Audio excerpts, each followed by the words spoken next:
Are you thinking about quadrilateral lengthening to get taller, but you can't decide whether to start with your femurs or your tibias, or maybe go all in and do both at the same time? Well, I'm gonna go over the pros and cons to help you out. So when it comes to quadrilateral lengthening, there's a lot of factors involved, such as how much height do you want to gain, your starting leg proportions, the time that you have to complete the process, and of course, your budget. Before we start, let's go over what quadrilateral lengthening is and how it works. So quadrilateral lengthening is when you lengthen both the femurs and the tibias to get a larger increase in overall height than you could do with any one limb segment. It can be done a few different ways. For example, you could lengthen the femurs first, let them recover, and then do the tibias, or vice versa. You could also lengthen them both at the same time, and although it's more challenging, patients usually have to settle for a slightly smaller increase in height because the muscles of the leg are interconnected, especially around the knee. Now, let's talk about the pros and cons of doing the femurs first. So the femur is the longest bone in your body. It can provide the largest gains in height out of the two segments. It typically allows for lengthening up to 8 centimeters or so, or a bit over 3 inches. Femur lengthening is generally less involved than the tibia. It usually heals faster, and according to surgeons, it often results in fewer complications compared to tibial lengthening. On the other hand, lengthening the tibias first can often help you balance leg proportions, especially if your tibias are relatively shorter. Tibial lengthening is usually more challenging. It involves a longer recovery period because the bone doesn't usually heal as fast, especially in the anterior cortex or the front part of your shin. And it can have a higher risk of complications like ballerina foot, ankle stiffness, and bone misalignment, or even severe nerve issues that lead to drop foot. The recommended max length is around 5 centimeters. However, if proportionality is your main concern, starting with the tibias might be the best way to go. So what about doing both at the same time?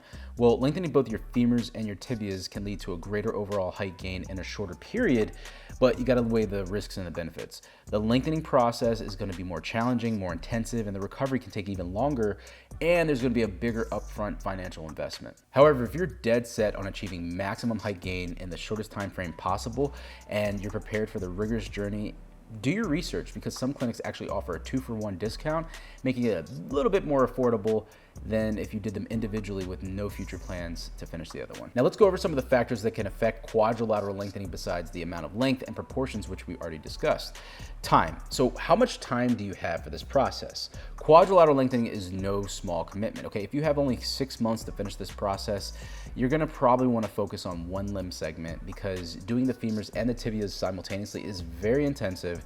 It's gonna require a longer recovery, and unless you're gonna be very conservative with the amounts of length that you're going for, you're gonna find out that things get very hard towards the end. Finally, let's talk about cost. If you're on a budget, this is an important factor to consider. Also, if you get your femurs done, you could technically take a lengthening break after you finish them, get back to normal life, work to save up some money, and then do your tibias at a later time. All right, so here's a quick rule of thumb to determine if you should do your femurs or your tibias first, or just one limb segment.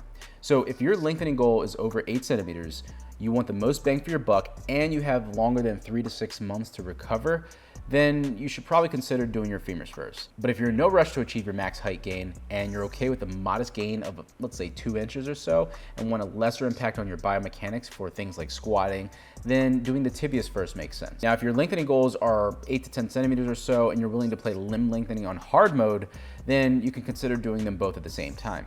And finally, if you have one limb segment that you did, but you realize that you no longer have the nagging thoughts about your height, about wanting to get taller, you don't have the resources or the interest in going for another round of lengthening, then leave it at that. So your decision to lengthen the femurs first, the tibias first, or do both at the same time really depends on the amount of length that you want to get, your starting proportions, your available time to complete the process, and your budget. So weigh these factors carefully, consult with your surgeon to make the best choice for your lengthening, okay? So if you found the video helpful, do me a favor and hit that like button. And until next time, this is Victor from Cyborg for Life, signing out. Peace.